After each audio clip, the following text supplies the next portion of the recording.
Happy New Year. What's up, guys? I'm Brian. This is Tech Therapy. Thank you so much for joining me. It is 2024. I hope you guys had an amazing holiday, an amazing New Year's Eve. We're going to kick off the year with a comparison and a Best Buy walkthrough. And while today is the first day of 2024, and this is my first video of the year, our TV season officially kicks off this time next week in Las Vegas at CES, where we'll cover all of the new TVs from every manufacturer in 2024. It is our kickoff, and we have an entire TV season to look forward to. But I figured since I'm here visiting my in-laws in South Carolina, Myrtle Beach, I want to show you the Best Buy here, which has an amazing lineup and perhaps the best comparisons of any Best Buy I've ever been in, especially if you're a Sony fan. You'll see the A95L Master Series QD-OLED, in my opinion, the best TV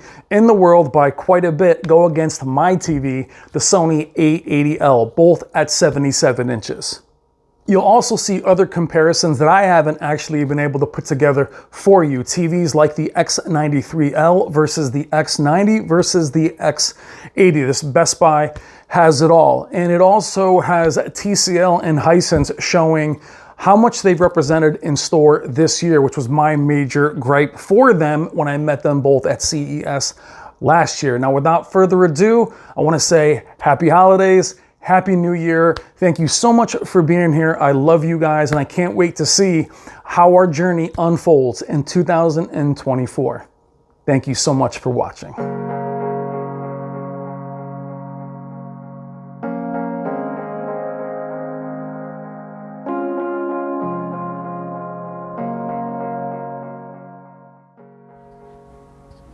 All right, guys, let's do it. A95L QD-OLED Master Series 77 inches versus the A80L 77-inch WRGB OLED, both from Sony. A95L QD-OLED for me is the best TV in the year by quite a bit, perhaps followed by the S95C and G3.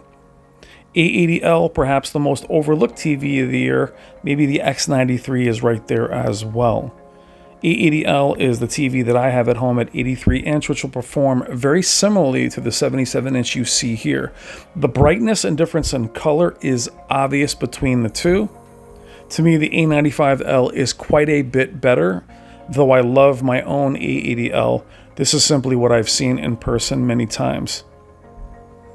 The price and difference is also obvious. Huge difference in price, but keep in mind the A95L is a Master Series that also released very late in the year. The G3 and the S95C were very similarly priced when they released in the beginning of the year. Differences in picture quality for me are quite a bit, especially in person and especially from across the room. It's not just brightness and more color. Seems like there's a bit more detail. Now, WRGB OLEDs will push blue on camera. QD OLEDs will push a bit magenta or even a little bit red. But the A95L will give you that pure white and just a stunning image all around. Now, is it worth the difference in money? That really depends on what you find value in, guys.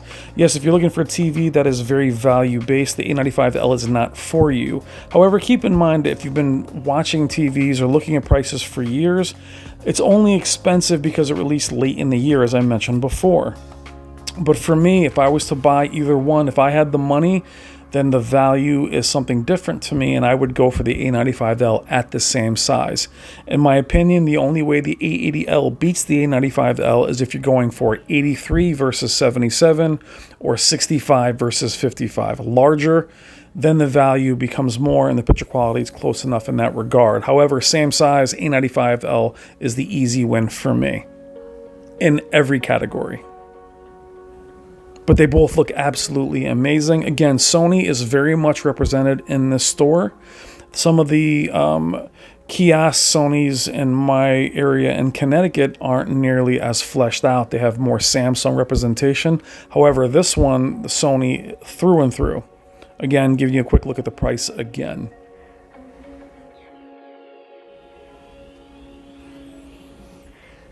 You may hear some noise in the back. It's actually New Year's Eve and I'm doing this. I want to quickly jump over to TCL and Hisense. I love how they're represented in store this year. I mentioned this in the intro. When I met them both from TCL and Hisense last year at private events, that was my biggest knock, and I let them both know you're not represented in store. Being a brand that is on the rise, TCL is probably the second best-selling TV on the planet behind Samsung. Hisense is doing great as well. Being a word-of-mouth brand is irresponsible. Show me that you're going to invest in store so I can actually have people not only hear from us, but then go into the store and see for themselves. Both Hisense and TCL have done that this year by spending money on what you see here, which are the kiosks, and they're called pads. Vizio is gone, completely removed from the stores in terms of their presence within the store with the kiosks. Both TCL, as you see, they're right next to LG. They have their Q7 here, their Q6. The QM8 is on the other side. Hisense has their U8K, U7K, U6. Expect big things from both of these manufacturers this year as far as larger TVs with more dimming zones and to get better with their processing and upscaling. But seeing their presence here is just a sign of things to come, as they are right there with LG, Samsung, and Sony. The real competition between TCL and Hisense, who's going to really go for it. I'm expecting big news from the both of them this year at CES, which we'll be at next Sunday. Now, where are you with Hisense and TCL? Are you willing to give them a shot, or are you still looking at them as being too far behind the others? It was interesting seeing the U7K, U8K, QM8, Q7 go against things like the X90L, which were even more expensive at launch with being full array local dimming versus mini LEDs. A lot of you still chose the X90L. Let me know what you think as we look quickly over at LG.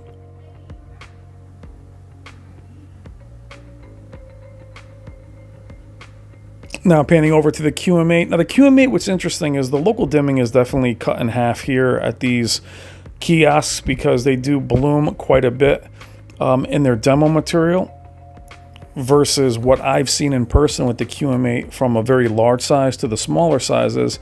They are very vibrant to me. They have that old school Samsung signature of vibrancy, brightness, and saturation.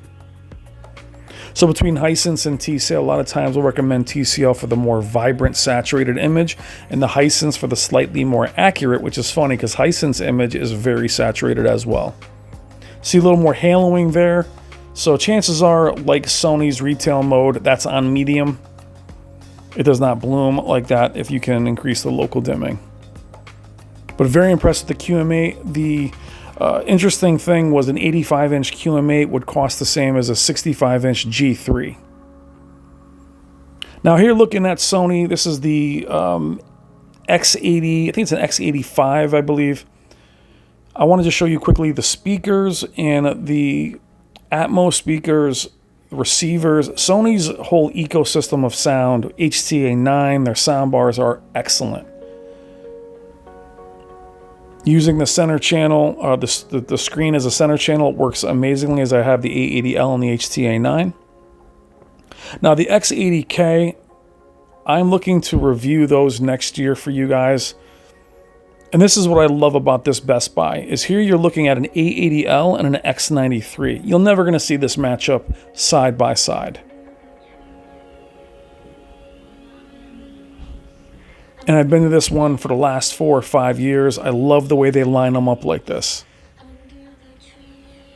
Now the X93L was completely slept on simply because it lacked XR clear. A lot of us will recommend the X90L over the X93L. I've never recommended the X90L over the X93 unless you're going up in size. The X93L is a slightly improved X95K from last year, which was also excellent.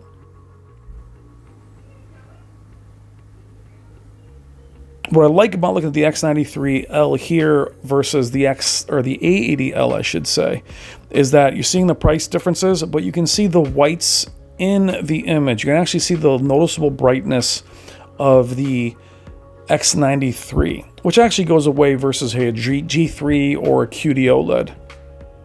Flipping to the other side, unfortunately they're not synced up, as you're looking at another X80 and an X90. Now the X80K is a great entry-level TV. People love them, but they really fall apart when you compare them to even the X90L. They are a tremendous value, but the color really dies off. They're not very bright, and their local dimming is virtually non-existent depending on what year. Sometimes they've had no local dimming at all or minimal local dimming. They look fine full screen, but you add the black bars and you'll see the X80 go against the X93 and X90 in the next part of the video, which is over to my right. They look very cool the way they're side by side, but I think there's a big drop off there. The X90 belongs. And here's a random A90K, which was really weird last year to have this small size to compete with LG's C2. I want to see what Sony does this year. I'd love to see them put some QD-OLEDs at the smaller sizes. Like the S90 from a couple years ago, very expensive when C2 was much cheaper. Now here you're looking at the X93 on the left, the X90 on the right, and the X80. You definitely see the difference in brightness and contrast with the X93. X90 looks good, but I think it looks a lot better than the X80, but I think the X93 is clearly better. And the X93 is going to be a bargain TV for any of you guys looking at them towards the end of the year when the Sony's TVs do come out. That's when you have to circle back. And it's funny, as I'm doing this video and I'm getting all the letters jumbled up, it's hysterical that it takes us all year to stop mentioning the year before. There you see the brightness difference. Look how much more vibrant the X93 is over the X90, and much more vibrant versus the X80. Ridiculous difference here. And then there's Samsung, fully represented. Now here, quickly, the Samsung The Frame, very popular TV, and this is the best way I've ever seen it shown, because in that clip right here, you actually seen the painting aspect of it. Very popular TV, not cheap, no contrast ratio at all, very matte finish, but people love them. They love the way they look in their homes. However, you will have a one connect box, so you're still going to have one cable going down, and there are the prices there. But still one of the most popular TVs on the market year after year. Super popular, ridiculously popular, in fact. Now, looking at Samsung, it was really hard for me to film Samsung in this store. It was a Saturday. I don't love filming around a lot of people. But you look at the 900C 8K TV. Very interested to see what Samsung does this year with 8K. It's a vanity resolution that not many people end up purchasing because it's so expensive at the beginning of the year, and not a big price drop this year. Now, I didn't film a lot of the Samsung simply because they had a lot of movies playing, so I had to keep dropping off. And next year, I'm looking to contact Samsung so I can actually review the 85, not just the 95, not just the highest end, but that lower tier, the 80 and the 85, specifically the 85. Which typically shows up and is a more saturated version over the 90. This year, the 90C, I had no desire in reviewing it as there was different panels for every size. I did review the QN95C, which is one of my favorite LEDs last year. Here you're looking at an A95L. In the corner, you'll see an X90 versus an X93. I did a short video on that particular group of TVs. Check that short out, please, on my videos. And here we're looking at an S95C. Here's the S95C again, and an S90C. The S95C, one of my favorite TVs of the year. Like the G3, released so early in the year that by the time the A95L dropped and Sony dropped their TVs, people were kind of done talking about them. But the QD-OLEDs to me are phenomenal. The S95C is amazing. S90C being the best value, especially the best high-end value of all TVs released in 2023. Samsung saturation, picture quality, and from what we hear on the street, Samsung's focus on upscaling and something very similar to XR Clear is what they'll be focusing on next year. Their one weakness is upscaling to some degree. Still looks great, but not like LG or mostly Sony, they're looking to catch up next year. They're tired of hearing that, and they do pay attention. Samsung also has so many options. They have something for everyone and every budget out there. The S90 literally beat everything in terms of picture quality and value. Here we're looking at an LG C3 at 83-inch. Love LG, love their products, but they got hurt this year by the S90. The 83-inch also got hurt simply because it wasn't much different than the C2. And MLA, as much as it helped LG this year, it also hurt them because if you bought a TV from them that didn't have MLA, it bothered you. Especially the 83-inch G3. If you have these TVs, they're fine no matter where you're coming from, but knowing the MLA is there at the smaller sizes really hurt their lineup this year. No Z series and no QLED releases, only carryovers. We have heard LG is going back and going to release a mini LED QLED, which I think they should. They need more variety. This year it was the M series, the C series, and the G series. They didn't even have the Z series. But then keep in mind, guys, a Z series without MLA is also very hard to recommend at $20,000 or $30,000. So look for a big comeback from LG this year with more options and perhaps MLA on their C series. Sorry if that got interrupted. My father-in-law was saying Happy New Year to me. But expect big things from LG this year. To me, they were leading for so many years, being the only OLEDs in town. And here is the magnificent G series. So what I'm hoping for personally, guys, is G3, stronger, brighter MLA, and the C series with a lesser MLA, but still have it. And over there is a random 900B 8K from Samsung. Just jumping back at the prices for you guys. And then the G3 is a very interesting design. They need to include a stand. I don't care what stand, just include it. Some of you guys did not make that purchase because the lack of stand. And here's the cutest TV I've seen all year, a random Samsung 32-inch just sitting there. 6 series, cute little TV just sitting there. Not very cheap for that size, but they're 60C. They'll just look cute just sitting there. Randomly, very vibrant. Love the way it looked. Very saturated. And I still love how this Best Buy has all those receivers that are current. SVS sub on the floor. I actually have the larger 4000 series of that particular tube sub. I miss these rooms from The Wiz and Circuit City. Sounds incredible. I miss those stores. You would go in here with a TV and just chill and listen to all the surround sound. And there's an outdoor TV here. Good to see them there. It's amazing how bright and vibrant they are. Then randomly, I was happy to see Pioneer was here, but then not happy to see that it's basically like a Fire TV.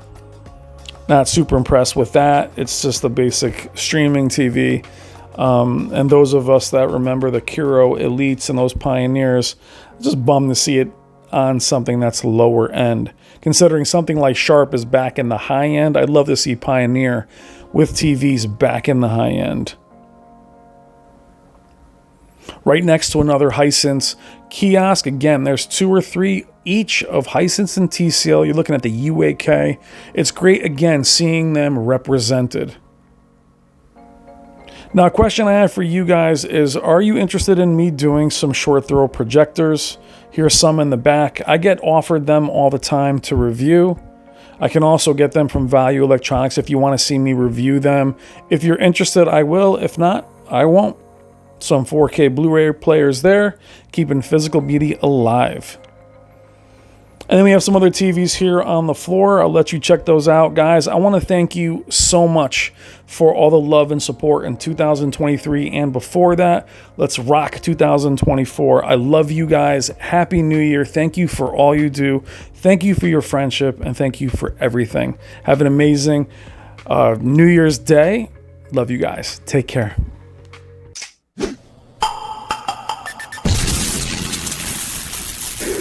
It's better to burn out than to fade away.